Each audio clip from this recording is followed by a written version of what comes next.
New York City. At the dawn of the 80s, it was exploding with opportunity. Boom times. That's what the numbers signal today. An economy that's on a roll in this country. A place to seek money, power, fame. Amid the glitz and greed, 5 titans seized their moment. And by 1983, some were crossing lines that couldn't be uncrossed.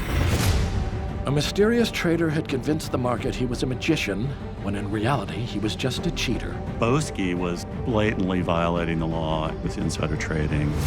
A poor girl from Brooklyn had become the queen of hospitality, but her fairy tale would soon take a very dark turn. She had become gratuitously cruel.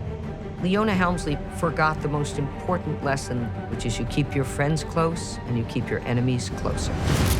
A real estate showman had won his nasty battle with the city and was preparing to make his biggest gamble yet. Donald Trump has also ventured into gambling. So what if his numbers didn't add up? Wall Street was willing to give him whatever he wanted. And as the new sheriff in town plotted the move that would launch him to stardom, Giuliani cast himself as the law and order man of New York. This is a great day for law enforcement, but this is a bad day, probably the worst, for the mafia. a ruthless young capo made a move of his own, one that would shake the mafia to its core. Her son was fresh in the ground when she said, "I will destroy you." He couldn't get out of his own way when it came to being cheap. One more complaint, I close you up. She was definitely a bitch, and I don't mean that in a pejorative sense. These 5 titans would reshape the city and the world we live in today. And in 1983, nothing was standing in their way.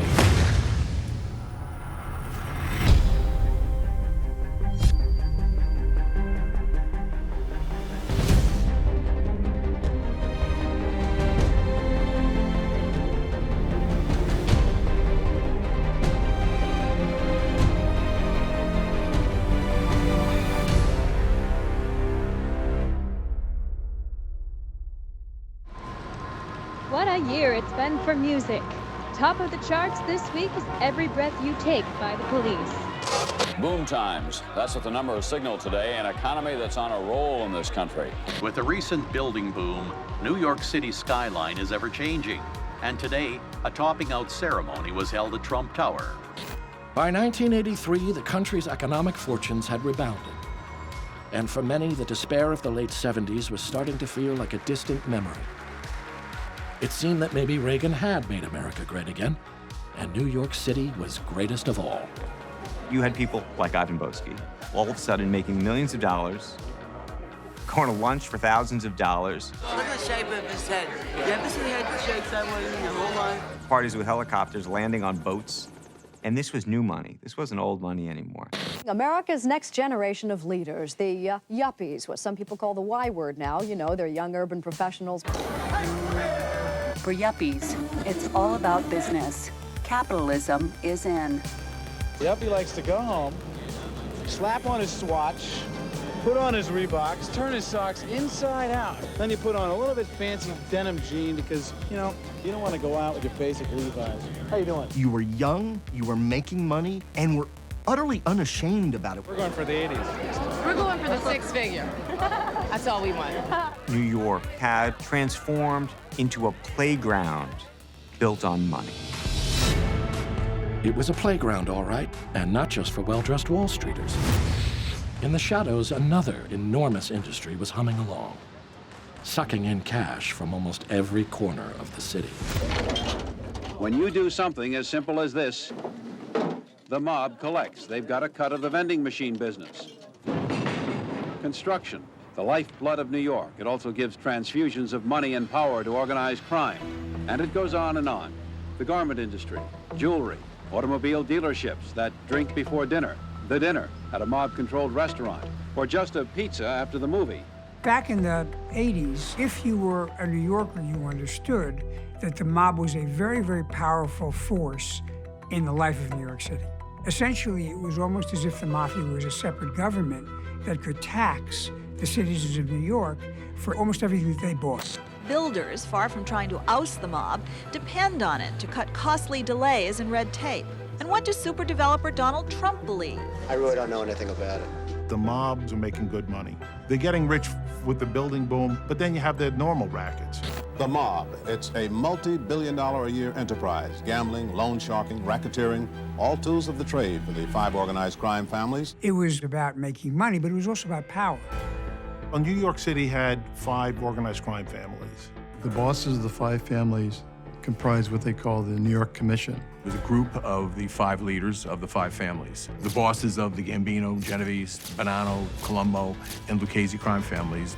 Those 5 family heads would literally meet on a regular basis and plot out their empire as if they were businessmen, only their business was a criminal enterprise. They divided up the city and divided up the different industries. They were operating as a company. Yet city officials and prosecutors seemed to be doing little or nothing about it. The city was crying out for someone to take a leadership role. Rudy Giuliani is a man of many dimensions. He loves listening to classical music, and he loves listening to opera. Probably it's genetic. I think if you're Italian, there has to be an interest in opera. It just is in your chromosomes. Rudy Giuliani was a remarkable, crusading U.S. attorney. With an organized crime epidemic sweeping the city, 1983 proved the perfect time for a bold prosecutor to re-enter New York and orchestrate his meteoric ascent to the top. He did it by enforcing the rules, although he didn't always play by them. Rudy Giuliani came into office as U.S. Attorney for the Southern District in Manhattan. He was ruthlessly ambitious and, had higher office on his mind from an early age. When he came here, he had a lot of support in Washington behind him. He'd been a third-ranking person in the Justice Department. The number 3 job in Washington, you're serving someone else. The number 1 job in New York is much more high profile. If you're coming into New York City in the early 80s, you've got to be a little bit bold in terms of what you think you can do to help the city. But you have to be even bolder if you're looking at it and say, wait, what can this do for me? The question you hear increasingly now is, who is Rudolph Giuliani and what does he want? Well, I'm the United States Attorney, and what I want is to be as effective as I can be as a United States Attorney. Rudy really presented himself as the answer to all of the villains of New York City in the 1980s, or, name your mobster. Hopefully with an organization like the mafia, we will wear them down. According to Rudy, his father's hate for the mafia was why Rudy became such a mafia fighter. Growing up, Rudy's father had made it clear to him that the opportunities for Italian Americans had been limited in this country because of their image, that Italian Americans had gotten a bad rap, and that this was in large part because of the mob. These are extremely dangerous individuals. They are people who have destroyed the lives of other human beings. Rudy Giuliani was this seemingly incorruptible, straight arrow, Boy Scout, Eagle Scout. He was trying to be one of the untouchables. He was a little bit of a nerd. He saw himself as the enforcer of morality. That came from an upbringing in a Catholic household and Catholic schools, and at one point he wanted to be a priest. And it wasn't until he was a sophomore in college that he gave up on that, decided maybe the celibacy thing isn't for me. But he never really lost that sense of moral crusade. I think he liked the mafia in some ways. It was a great target, because what can you say positive about the mafia? And he was going to save the country from the mafia.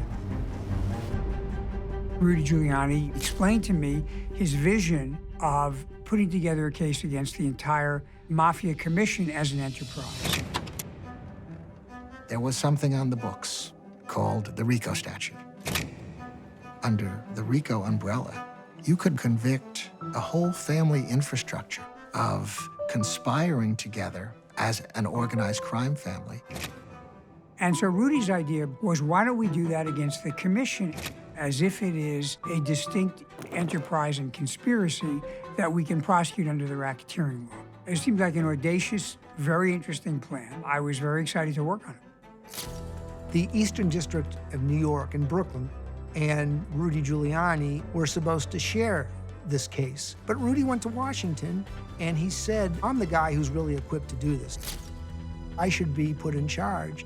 His mentor in Washington, the Attorney General, made it happen.